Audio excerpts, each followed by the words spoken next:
Good afternoon, student. Today, again, I will discuss chapter 5 Friction, Physics.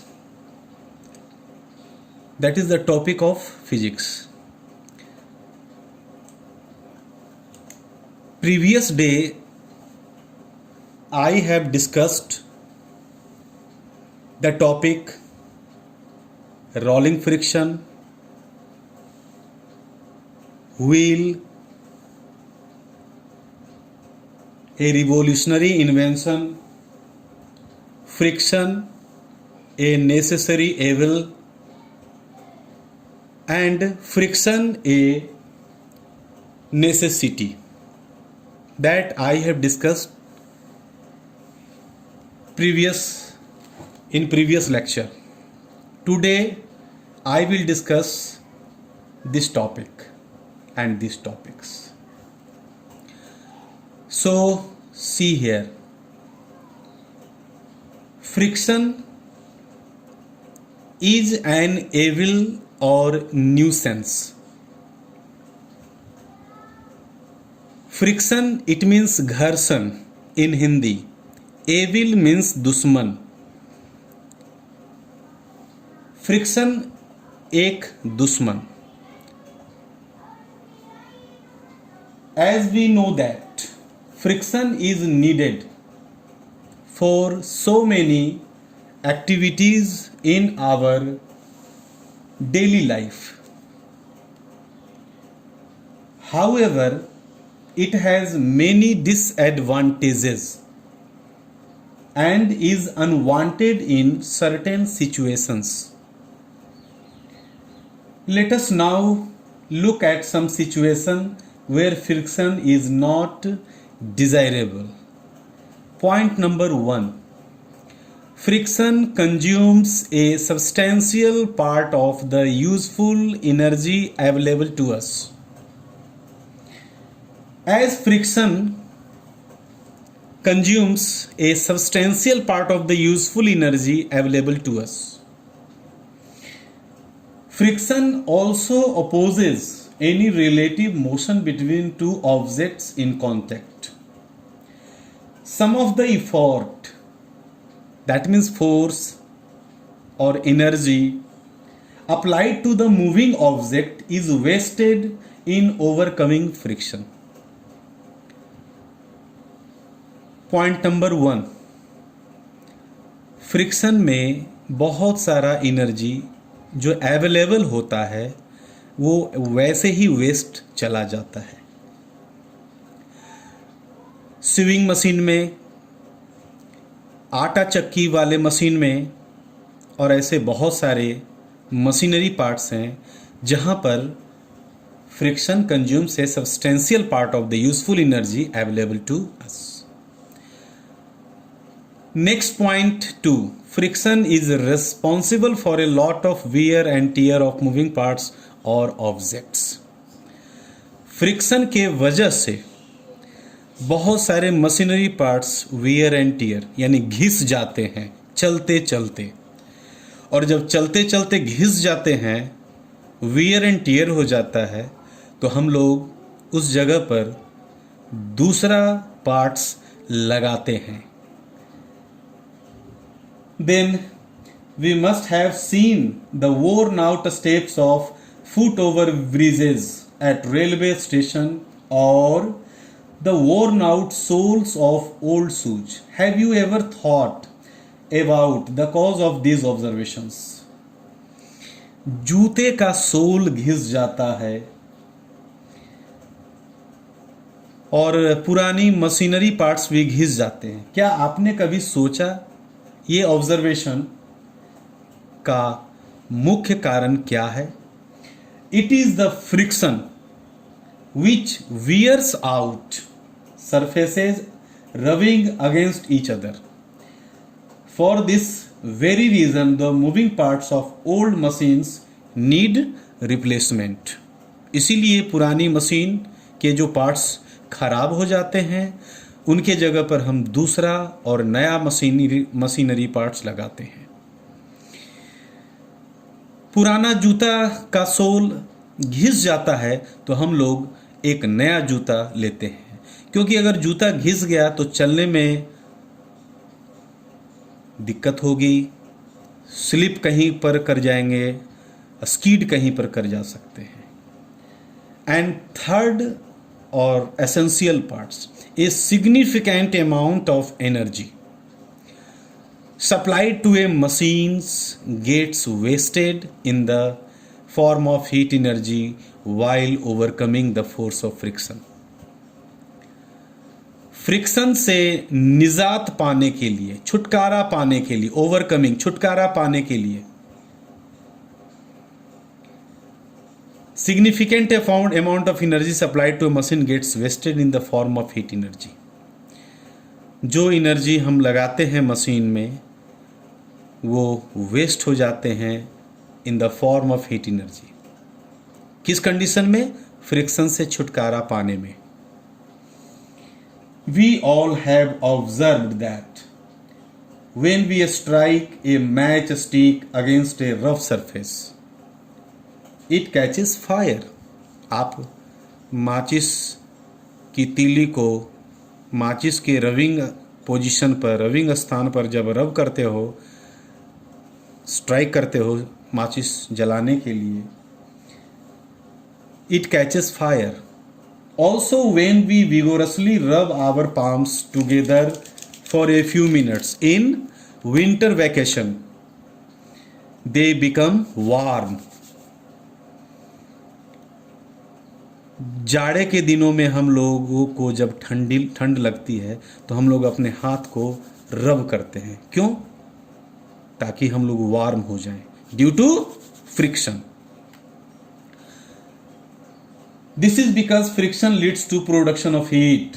The energy required to overcome friction is mainly converted into heat, while this is welcome for warming up our palms on a winter morning. It becomes a problem between the moving parts of the machine. जो जाड़े के दिनों में हम लोग अपने हाथ को रब करते हैं तो गर्मी महसूस होता है, लेकिन मशीनरी पार्ट्स के लिए ये प्रॉब्लम का कारण बन जाता है। Excessive heat produced due to friction can damage the moving parts of a machine. अगर ज़रूरत से ज़्यादा एक्सेसिव हीट अगर हो जाता है मशीनरी पार्ट्स में due to friction, that can damage the moving parts of a machine. Machinery parts को डैमेज कर सकता है।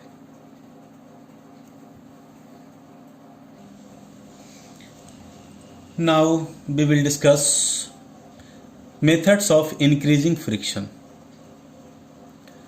फ्रिक्शन बढ़ाने के लिए कौन कौन से तरीके हैं? So we will discuss.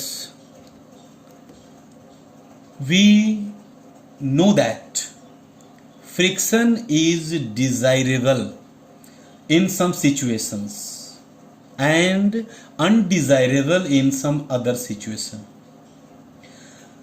Whenever friction is required, it is increased by making the surface rough. Why do you think tires of vehicles like cars and buses, also in tires of bicycle, have treads on them? Why is the sole of our shoe grooved? It means I am asking, क्या आपने कभी vehicles के tyre में, car और बस के tyre में treats देखा है? Treats, see in the picture.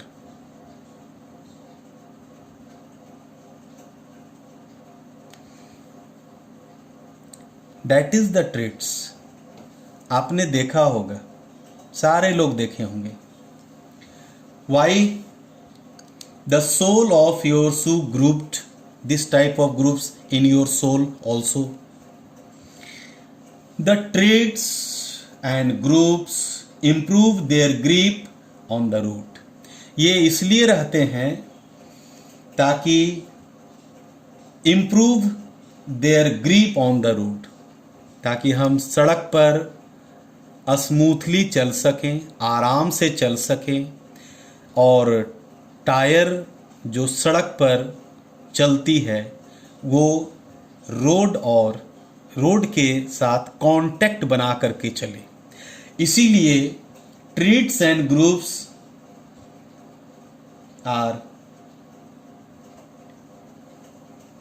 they improve their grip on the road. This increases the friction to desired value. Desired value एक खास समय तक ही जरूरत पड़ती है। And help us to avoid skidding और slipping. ये इसलिए रहता है ताकि बस का पहिया एक जगह पर स्कीड ना करे, स्लिप ना करे, और वो रोड पर ग्रिप बनाकर चलता रहे। मैंने लिखा है sportsman and players use special types of sports shoes with spikes, cleats. I have written in a bracket a piece of metal और rubber, cleats on their soles. Cleats, spikes. Spikes you have seen in the shoe of players, जो football के मैदान में खेलते होंगे, उनके जूते में देखते होंगे छोटे छोटे निकले हुए रहते हैं, that is spikes. Cleats, have you seen cleats? You know cleats means कील। You all have seen in the film Sholay. Film Sholay में संजीव कुमार अपने जूते में पहने हुए था, और वो क्या था? Cleats, a piece of metal that are also available in rubber on their shoes. Why? This helps them to get a better grip on the road ground, ताकि प्लेयर्स जब ग्राउंड में खेले, दौड़े, तो स्लिप ना कर जाएं, स्किड ना कर जाएं। इसीलिए sportsman and players use special types of sports shoes with spikes and cleats. Cleats means कील, नुकीला कील होता है जो जूते में होता है। मेटल का भी होता है, रबर का भी होता है। Athletes and other sports person when they play often make use of friction. Gymnasts often apply some coarse substances, chalk powder on their hands. Gymnast को आपने देखा होगा अपने हाथ में वो चौक लगाता है ताकि वो बांस को पकड़ करके अच्छा से ग्रिप बना सके। By doing so, they increase the friction between their hands and the uneven bars. This gives them a better grip. For the same reason, in kabaddi, you have seen kabaddi players rub their hands with soil for having a better grip on their opponents. Kabaddi के जो player होते हैं अपने हाथों में क्या करते हैं? मिट्टी लगाते हैं ताकि विपक्षी दल से वो, ओपोनेंट से वो हाथ से पकड़ें, टच करें तो ग्रिप बना करके खेल सके। कबड्डी प्लेयर्स ऑलवेज रब their hands with soil for having a better grip on their opponents.